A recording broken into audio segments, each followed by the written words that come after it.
Aí eu fui levado para Umbanda. Cara, aí o bicho pegou. Quando eu fui levado para Umbanda por pessoas que falavam, meu, vai lá, você vai gostar.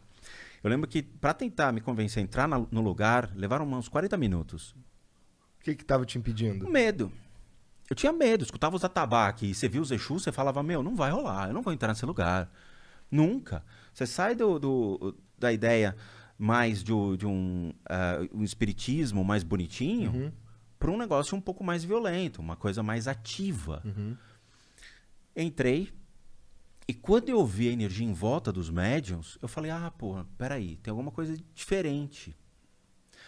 E eu me encantei pela magia da Umbanda. Eu achei lindo, cara, a dança, os ornamentos. Você começa a ver que aquilo, entre aspas, é um teatro para verdades que você vai escutar na hora de você tomar um passe lá, conversar com a entidade. Eu falei, pô, acho que eu vou ficar um tempo aqui. Fiquei 10 anos. Ficou um tempinho. E aí eu fui desenvolvendo as 7 linhas da Umbanda, que eles chamam, tá? São 7 linhas, são 7 pilares regidos por orixás. Então você tem Oxóssi, você tem Exu, você tem o Preto Velho, Baiano, Boiadeiro, que são arquétipos criados pela Umbanda. A Umbanda surgiu em Niterói, dentro de um centro espírita kardecista.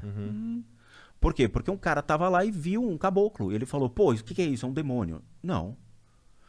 E aí começou a trazer. Porque você vai pra África, não existe isso. Você não chega lá e fala, ô, traz um boiadeiro aí. O cara, boiadeiro na África? Não existe. Então você começa a entender que aquilo são arquétipos criados para fazer com que espíritos que estejam aqui trabalhem. Como eles perderam a sua consciência e estão vagando por aí, eles se tornam ferramentas para esses orixás para poder ajudar as pessoas que estão lá procurando ajuda. Entendi. Ponto, acabou. Então você está falando com um preto velho, ele nem é preto nem é velho. Não é. Mas o cara tá lá para te ajudar. Claro, não é questão egóica. Eu quero uma casa, eu quero uma mulher, me dá dinheiro. Não. Mas ele vai lá para te escutar. E muitas vezes só o ato de escutar já te ajuda muito. Porque pelo menos alguém está te ouvindo. Às vezes a maioria das pessoas não tem alguém para conversar. E busca amparo nesses lugares. E é legal. Aí eu lembro que uma vez eu estava numa fila para tomar passe. Eu geralmente fico quieto, fico de cabeça baixa, não falo com ninguém. Aí eu tomei um arrepio do lado esquerdo. Eu falei, lá vem. Aí eu olho. Cara, tem um cara, parece um mouro. Vestido de cigano. Aí eu tomei um tranco, passou uma funcionária da casa, eu segurei ela e falei, me tira uma dúvida. Tem alguém do meu lado? Ela falou, tem, o seu cigano. E saiu. Eu falei, desde quando eu tenho cigano? Eles se apoiam nas pessoas que têm essa sensibilidade para poder ajudar. E eu comecei a desenvolver, comecei a incorporar e comecei a atender. Cara, eu fui trabalhar no Jardim São Luís, que é um bairro tomado por traficantes. E lá tinha toque de recolher. Mas foi a casa mais bonita que eu já vi. Era uma casa muito antiga, teto destruído, tal. Eles estavam precisando de ajuda financeira para reformar o lugar. Eu falei, pô, acho que eles precisam de mim. Fui lá. A área de assistência, as pessoas têm medo de olhar para o lado. Assim. Era uma comunidade que ia, todo mundo ficava sentadinho, ninguém se manifestava. Eu entrei, fiquei sentado, fiquei observando. Aí veio o dono do lugar. Ele olhou para minha cara, falou, e aí, quando você vai trabalhar para mim? Ele não sabia nada de mim, era o primeiro dia. Eu falei, desculpa, senhor, eu não estou aqui para trabalhar, não sei. Ele falou, você vai trabalhar para mim, se prepara. Eu falei, não, senhor, não vou não. Eu só vim aqui para conhecer o lugar. Não, se prepara. É engraçado porque o cara era funcionário de uma empresa chamada Mali Metal Leve, que era listada em bolsa de valores. E era uma empresa que eu analisava em bolsa de valores. Cara, as coisas se cruzam de uma maneira monstruosa. Cheguei lá, fui tomar o passe, eu comecei a sentir umas coisas estranhas. Ele chegou pra mim e falou, você vai trabalhar pra mim, estão chamando. Eu falei, não estão não. Linha cruzada, pode pegar o cara do lado. E eu não quero linha brincar. Cruzada, os jovens não entenderam, tá ligado? Difícil ter hoje isso. Eu que eu peguei de linha cruzada em casa, cara. Eu me divertia com o telefone fixo, era demais, cara. O que eu falei para as pessoas que o parente tinha morrido, nunca façam isso, cara. Peguei a linha cruzada. Alô, Albertina, como vai o João? Eu falei, o João morreu, como é que é? Juro, isso aconteceu, cara. Criança é uma meleca. Eu também fiz alguns trotes. Mas o trote era passivo, cara. Eu que recebi, eu ligou em casa. Não, tá certo, tá certo. Brincadeira. Aí eu comecei a ter receio daquilo, mas eu gostava.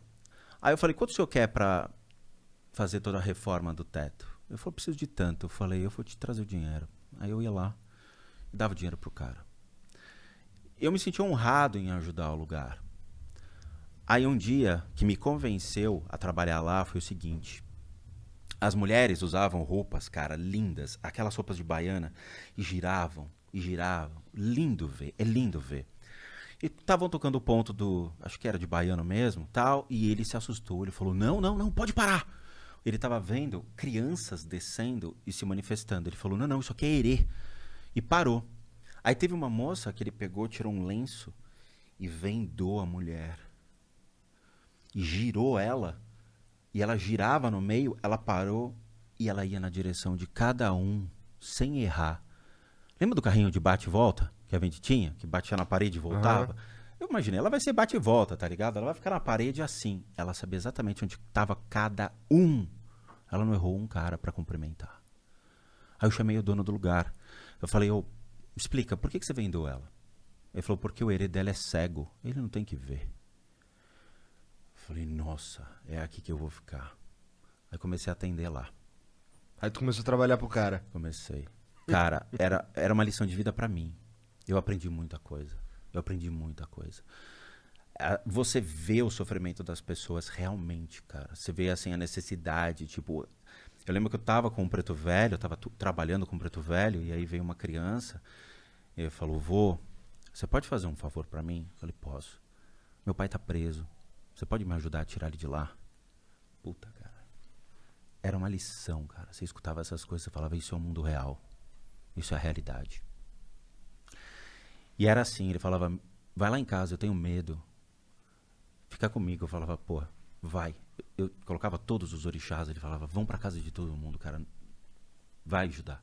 Não preciso de vocês, eles precisam mais de vocês do que eu. Com o tempo, a violência cresceu. E aí teve um cara que tocava os atabaques, um Mogã, morreu esfaqueado numa briga de bar. Caralho. E os traficantes começaram a se impor mais na região. Aí eu falei, putz, não vai dar pra ficar. A violência tá crescendo. E tinha toque de recolher. E para um traficante falar, cara, não quero esse lugar aí, é entrar e destruir, né? A gente vê isso hoje. Aí eu pulei fora. Engraçado, uns traficantes que são do bem, do cristão, não sei evangélico. Evangélico. Faz tráfico em nome de Deus. Destrói as paradas, sabe qual é? Faz tráfico em nome de Deus. É triste, cara, ver isso, porque você vê que não tem um respeito, sabe? As pessoas são julgadas pela cor da pele, o que é absurdo, é um crime fazer isso. Você não vê a essência do indivíduo, você vê a superficialidade do indivíduo. E pela crença. Quer dizer, se você não acredita em Cristo, ou você não é algo em Cristo, você é apedrejado, você é esfaqueado, você é morto. Qual é, cara? O que a gente está vivendo? Que mundo é esse? Você não é julgado pelas suas ideias, mas pela superficialidade que as pessoas te enxergam. É o cúmulo. É um mundo completamente sem noção. Tipo, onde está a saída? Existe, né? Mundo de Truman. Você quer achar que ele existe. Então a coisa foi tomando forma, e aí eu acabei saindo, fui buscar respostas em outros lugares. Mas, cara, é lindo de se ver, é lindo. Realmente foi uma aula. Aí, com o tempo, eu comecei a buscar outras respostas, e uma tia minha faleceu por câncer fulminante. Consumiu ela durante duas semanas, matou, fulminante. Caralho, tem isso? Nem sabia que tinha isso. Um câncer leva você rapidão. Nossa. Aí a irmã dela, que é a minha outra tia, irmã do meu pai, chegou pra mim e falou, Rô, eu sei que você tem certa sensibilidade e tudo mais, mas o que você puder fazer pelas pessoas, faça. Se você puder achar uma forma de ajudar as pessoas para sanar certas enfermidades, continue sua busca. Aí eu entrei na onda das terapias alternativas. Eu falei, ótimo, então eu vou atrás. Eu já estava muito frustrado com algumas buscas E quando eu entrei na terapia alternativa, eu comecei a ver, por meio de pessoas que estavam ligadas ao hinduísmo, ao budismo tibetano, a pessoas que traziam um conhecimento mais profundo, que era mais a minha onda. Falei, porra, gostei disso. Acho que é minha praia. E aí comecei a fazer cursos. Desde 2000, eu fui me especializando nessas técnicas. E fui conhecendo. Tipo de técnica? Cara, vai desde reiki até técnicas mais dedicadas às religiões. Então, dentro do budismo tibetano, tem formas de terapias também que te ajudam. Na igreja messiânica tem o Jorei, mas não entrei no messiânico. Então, eu fui atrás de outras. Você medita muito? Algo assim? Eu frito muito. Frita? A meditação que eu faço ligada ao hinduísmo mesmo, ela te frita. E como que ela te frita? Qual é o processo de fritura meditativa? Então, eles são mais radicais. Dentro do hinduísmo, eles têm gurus que são específicos em técnicas de meditação, seja os arhatas ou mesmo os devoradores de corpos, que são os canibais. Eles têm pessoas que comem corpos na Índia. Legal. Eles reciclam. Chamam-se agouris.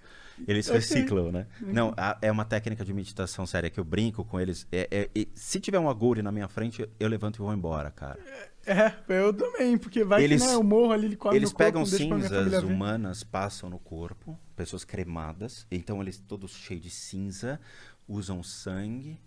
Tem crânios humanos que eles colocam junto no corpo, porque o aprendizado deles se faz junto à morte. Todo mundo aqui tem medo de morrer, sem dúvida nenhuma. Todo mundo aqui tem medo do dia seguinte. Pô, quando é que eu vou morrer? Sabe? É o grande mistério da vida. Porque daí, se você sabe o dia que você morre, você pega um empréstimo no banco, taca o dane-se e vai fazer a vida louca. Mas a gente não sabe quando vai morrer. Eu lembro que um grande tulku, que é uma sumidade dentro do budismo, ele falava, né? Qual é o segredo da vida? Eu falava, 42. Se você for nerd, você vai saber o que eu tô falando. Mochileiro da Galáxia. Aí eu falei, 42. Não, é aprender a morrer. Porque as pessoas não estão preparadas para abrir mão de tudo que consumiram em vida, dos bens materiais que adquiriram, das suas necessidades, do seu apego, de tudo. Não estão preparados para a morte. Então esses caras, eles já trazem esse aprendizado. Então eles meditam sentados em cima de um cadáver em decomposição. E aí, você encararia isso? E você tem que ficar olhando. E outra, você carrega o cadáver. Não, tô de boa. Eu prefiro ser não iluminado. E que cadáver é esse? São jogados corpos no rio. No rio Ganges, né? Eles jogam lá, o cara pega e faz a meditação em cima. Ou na pira, que eles fazem uma pira enorme na frente do rio e jogam os corpos lá. A fritação que acontece são várias técnicas. Então você pode ter Jnana Yoga, Hatha Yoga, Raja Yoga, Kundalini Yoga, Tantric Yoga. São tipos... aqueles yogas são deles, né? Eles aprendem isso. Sim. E aí você manipula a energia do seu corpo criando reatores em cima de você. Então você consegue manipular os pontos de energia para desenvolver a clarividência, a vidência, desenvolver certas habilidades, mas que pertencem a eles. Quando você fala, vou desenvolver isso dentro do catolicismo, não. Você tem que estar inserido dentro desse contexto para saber o porquê disso, receber a instrução correta, porque senão você vai ter síndromes. Existem doenças atribuídas à manipulação errada de energia. Na China, por exemplo, eles têm o Qigong, tem o próprio Kung Fu, Tai Chi, que são formas de você manipular a energia. O Qigong é maravilhoso, só que tem o Qigong médico, que eles fazem com que a energia da doença que te alimenta e te consome seja retirada e o seu corpo pré-estabelece a cura. Quando você corta o dedo, você não se cura, você não cicatriza. O seu corpo já tem um mecanismo de defesa. Fica bonitinho depois. As minhas não, cara. Eu tenho uma aqui, ó, que ainda não saiu. Demora um tempo. A gente vai ficando mais velho, demora mais. É brincadeira. Não... Mas assim, você se cura. Então, o seu corpo já tem um princípio de autocura. Então, quando você aprende a manipular a doença e retirar a energia que alimenta essa doença, você enfraquece ela. E o teu corpo expurga essa enfermidade. Então, essas técnicas ligadas à medicina tradicional chinesa têm como finalidade esse tipo de processo e te auxiliam. Então, eu comecei a olhar para o Oriente, comecei a ir atrás dessas técnicas. E eu viajava, pagava viagem, ia atrás de curso e aprendendo onde esses caras estavam, eu tentava estar atrás, cara. Para aprender. E aí eu me encontrei, eu falei, puta, aqui é o lugar. aqui é a minha praia. Então eu saí da Umbanda, saí de tudo ligado ao espiritismo, me desfiz de tudo para entrar só na onda dessas técnicas. Mas aí o